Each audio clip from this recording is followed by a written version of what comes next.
আজ আমরা গিয়েছিলাম এমন একটি জায়গায়, সেটি হলো আবানি মল। আবানি মলে গিয়ে আমরা চারিদিকটা ঘুরলাম, তারপরে ভাবলাম কিছু একটা খাওয়া যাক।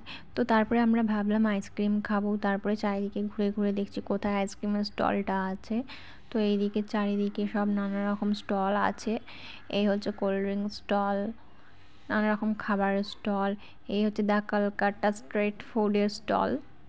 এখানে ফুচকা, পাওভাজি, যা কলকাতা স্ট্রিট ফুড পাওয়া যায় সব রকমের ফুড এখানে পাওয়া যায়। তারপর আমরা খুঁজে খুঁজে চলে এলাম আইসক্রিম স্টল। তো আইসক্রিম স্টলে এসে দেখলাম এখানে নানা রকমের ভ্যারাইটিস আইসক্রিম আছে। তো আমরা ভাবলাম কী নেওয়া যায় কী নেওয়া যায়, আর এখানে দাম দেখে আইসক্রিমের আমার তো চোখ পুরো কপালেই উঠে গিয়েছিল। তারপর ভাবলাম স্ট্রবেরি, ওরিও, ম্যাঙ্গো, ভ্যানিলা নানা রকম ফ্লেভার ছিল। তারপর আমরা ভাবলাম একটা স্কুপ আইসক্রিম নেবো। তো তারপরে আমরা ম্যাঙ্গো স্কুপ, 1 স্কুপ ম্যাঙ্গো এবং 1 স্কুপ ভ্যানিলা নিলাম।